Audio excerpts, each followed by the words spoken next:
Guys, welcome back to my channel. This is the episode number 3। यानी कि starting में दिखाया जाता है कि जो जिंग और ली होते हैं उन दोनों की काफ़ी अच्छी फ्रेंडशिप हो जाती है। एंड जो उसके फादर है वो कहते हैं कि आज के बाद जीवाई है वो मार्शल आर्ट सिखाएगा। जिसके बाद दिखाया जाता है कि ये सब लोग जो है वो अपने कैंप में वापस आ जाते हैं।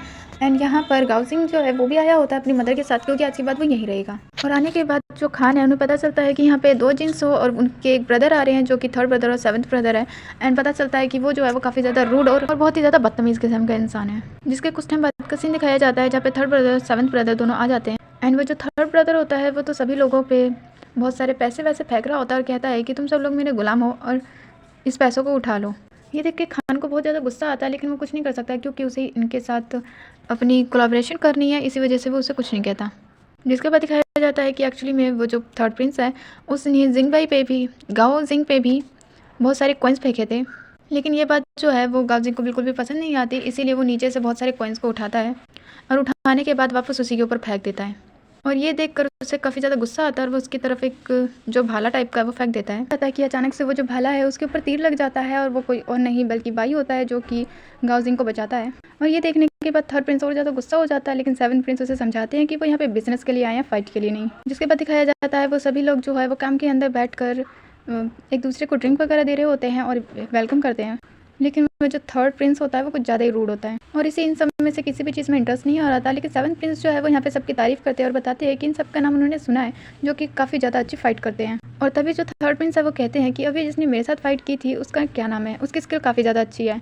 जिस पर मास्टर जो है वो बताते हैं यानी कि खान कि उसका नाम जीबाई है। जिसके बाद उसे यहाँ पे बुलाया जाता है और उसकी स्किल के बारे में बताया जाता है। लेकिन स्किल का तो एक्चुअली में बहाना था क्योंकि 3rd प्रिंस उसे ह्यूमिलेट करना था, इस वजह से वो कहते हैं कि तुम्हें मेरे साथ ड्रिंक करना चाहिए। जिस पर बाई जो है वो कहते पहले खान से परमिशन लेता है एंड खान जो है वो उसे परमिशन दे देता है। जिसके बाद उसे कप में ड्रिंक सर्व किया जाता है, लेकिन वो कहता है कि तुम एक रॉयल फैमिली के नहीं हो, इसलिए तुम्हें गोल्ड के कप में नहीं बल्कि किसी और कप में पीना होगा। जिस पर खान जो है वो उसे एक सोल्जर का हेलमेट देते हैं एंड उसे भी जो बाई है उसे पी लेता है और कहता है कि आप मेरे लिए, मेरी लाइफ जो है वो आपकी और मुझे गोल्ड की या सिल्वर कप की ज़रूरत नहीं है, आप जैसा चाहेंगे मैं वैसा ही करूँगा। एंड ये सब 7th प्रिंस देख रहा होता है। एंड यहाँ पे हमें गोंगजी और ली को दिखाया जाता है जहाँ पे इनकी काफ़ी अच्छी फ्रेंडशिप हो रखी होती है। एंड जो ली है उसे अपने गले का वो नेकलेस गिफ्ट करती है, जिस पे गोंगजी के पास उसे कुछ भी नहीं होता देने के लिए। जिस पर ली जो है वो उससे उसका नाइफ जो है वो मांगती है, लेकिन गोंगजी बताता है कि वो एक्चुअली उसके फादर की एक आखिरी निशानी है और वो उसे नहीं दे सकता। लेकिन वो अपनी मदर का बनाया हुआ पाउच उसे दे देता है। एंड ये दोनों एक दूसरे से प्रॉमिस करते हैं कि ये दोनों हमेशा ऐसे ही फ्रेंड बन के रहेंगे। जिसके बाद दिखाया जाता है कि इन सब लोगों का कोलैबोरेशन कंप्लीट हो चुका होता है और ये सब लोग एक दूसरे से बिजनेस करने के लिए तैयार होते हैं। एंड यहाँ पे 7th ब्रदर जो है वो वांग हेंग की बात करते हैं जो कि काफ़ी ज़्यादा अच्छा फाइटर है और वो उससे मांगने का ट्राई करते हैं। जिस पर वो बताते हैं कि एक्चुअली में मेरा ब्रदर जो है वो जाओ मुही वो काफ़ी ज़्यादा अच्छा फाइटर है। लेकिन जो 3rd प्रिंस होते हैं उन्हें ये मंजूर नहीं होता और वो कहते हैं कि ये तो हमारी जिन फैमिली की बेइज्जती करना है कि हम कुछ मांग रहे हो और आप उससे मना कर रहे हो। जिसके बाद दिखाया जाता है कि ये सब लोग जो है वो अपनी सिटी वापस जा रहे होते हैं, आपस में बात कर रहे होते हैं कि एक्चुअली में ताइमू जी यानी कि खान वगैरह ने इनकी बात नहीं मानी और ये तो काफ़ी ज़्यादा बुरा है। 3rd प्रिंस जो है वो इस बात के ऊपर काफ़ी ज़्यादा गुस्सा होते हैं। और हमें यहाँ गोंगजी और ली को दिखाया जाता है जो खेलते हुए एक प्लेस पे आते हैं एंड वहाँ पे कुछ और बच्चे होते हैं जो कि खेल रहे होते हैं, वो उसे बुली करने लग जाते हैं। यहाँ इन दोनों के बीच में काफ़ी ज़्यादा फाइट वगैरह होती है, ऐसी नहीं लेकिन थोड़ी बच्चों की जो फाइट होती है वैसी फाइट होती है। और तभी हमें यहाँ पे 7 ब्रदर्स को दिखाया जाता है जो कि चीज़ से वादा कर चुके होते हैं कि वो किसी भी तरह से उनके फ्रेंड के वाइफ को और सन को ढूंढेंगे और उसे प्रोटेक्ट करेंगे। और इसीलिए वो सब यहाँ पर इतने टाइम से उसे ढूंढ रहे होते हैं एंड वो उसी साइड से जा रहे होते हैं जिस साइड वो बच्चे जो है वो गाओ जिंग को बुली कर रहे होते हैं। एंड वो उन्हें देख लेते हैं और उन छोटे बच्चों को वहाँ से भगा देते हैं। गाओ जिंग के हाथ में जाओ तोंग का नाइफ देख लेते हैं और उससे पूछते हैं कि ये नाइफ उसके पास कैसे आया, जिस पे वो बताता है कि ये मेरा है और इसे मुझे वापस करो। एंड ये जानने के बाद कि ये उसका है तो उन सबको पता चल जाता है कि एक्चुअली में यही वो पर्सन है जिसे वो इतने टाइम से ढूंढ रहे थे। और ये जान के वो काफ़ी ज़्यादा खुश होते हैं और उससे उसका पूरा नाम पूछते हैं, जिस पे वो बताता है कि गो जाओ तैंग उसका पूरा नाम है एंड उसे जिंग कहते हैं। जिसके बाद वो जो गर्ल है वो उसके पास आती है और बताती है कि तुम्हारे फादर का मर्डर किया गया था एंड हम इतने टाइम से तुम्हें इसलिए ढूंढ रहे हैं ताकि हम तुम्हें ट्रेन कर सकें, ताकि तुम इस बात का बदला ले सको। तुम बदला लो या ना लो ये तुम्हारे ऊपर है, लेकिन हम चाहते हैं कि हम तुम्हें ट्रेन करें क्योंकि हमने चीज़ से वादा किया है। उसके बाद दिखाया जाता है कि वो जिंग को काफ़ी ज़्यादा ट्रेन करने का ट्राई करते हैं, लेकिन वो बहुत ज़्यादा वीक होता है और कोई भी ट्रेनिंग अच्छे से नहीं कर पाता। इसके बाद हमें रात का सीन दिखाया जाता है जहाँ पे वो एक प्लेस पे आते हैं और वहाँ पे बहुत सारे लोगों की खोपड़ी का कंकाल होता है। वो लोग समझ जाते हैं कि यहाँ पे कोई ना कोई डीमन स्पिरिट है, एक घोस्ट है, जिसके बारे में उनका फर्स्ट ब्रदर बताता है कि ये एक्चुअली में एक कपल डीमंस हैं जो यहाँ पर लोगों को आके उन्हें मार देते हैं।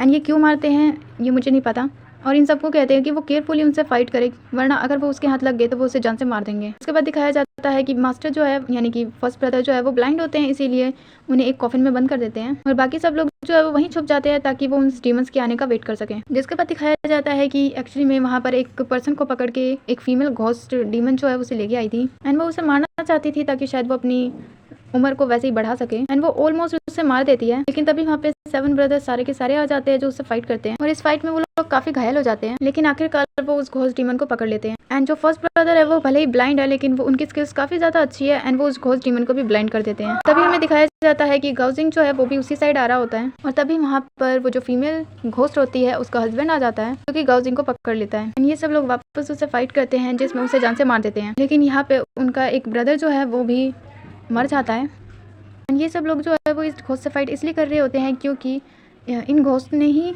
वो जो गर्ल है उसके मदर और फादर को मारा था एंड उस मेल घोस्ट को मारने वाला कोई और नहीं बल्कि गाउजिंग है, जिसने अपनी शाओ तेंग की जो नाइफ है उससे उसे मारा था।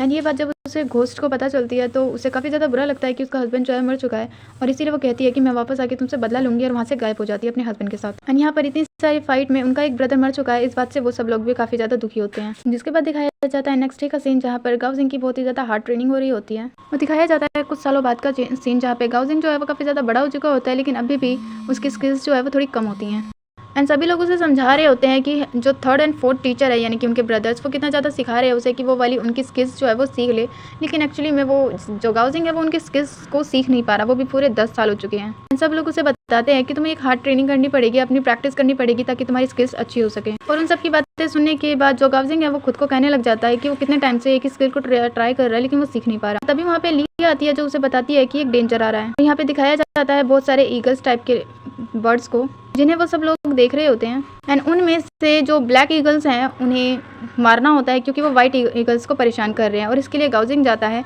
जिसकी स्किल मैंने बताया था कुछ चीज़ों में काफ़ी ज़्यादा अच्छी है और कुछ चीज़ों में ही ख़राब है, इसीलिए वो अपनी स्किल्स का यूज़ करता है और बहुत ही ज़्यादा अच्छे से उन ईगल्स को मार देता है और इसे देख के सभी लोग जो है वो काफ़ी ज़्यादा खुश होते हैं। खान जो है वो ज़ीबाई की काफ़ी ज़्यादा तारीफ़ करता है कि उसकी ट्रेनिंग की वजह से गाउजिंग जो है वो कितना ज़्यादा अच्छा ट्रेंड हुआ है। इसके बाद दिखाया जाता है कि गाउजिंग एंड ली जो है वो एक जगह पे आते हैं एंड पहाड़ के ऊपर एक तरह की हर्ब होती है, आई थिंक कुछ पेड़ टाइप का होता है, उसे देख रहे होते हैं। तभी वहाँ पे एक पर्सन आता है जो कहता है कि क्या मैं उसकी हेल्प करूँ, जिस पर ली यस कहती है एंड वो पर्सन जो है वो इन ईगल्स का घोंसला उन्हें लाके देता है एंड ये कोई और नहीं बल्कि शायद चीज़ी है जो कि इनके पास आया था एंड जो गाउजिंग है वो उसके पास नींव पे बैठता है और बताता है कि वो कानफू जो है उनकी ट्रेनिंग को प्रैक्टिस कर रहा है पर वो बार बार उसमें फेल हो रहा है, क्या वो उसकी हेल्प करेंगे क्या ताकि वो अपनी प्रैक्टिस को कंटिन्यू करके उसमें अच्छी तरह परफॉर्म कर सके। और इसी जगह पे हो जाता है एपिसोड ओवर।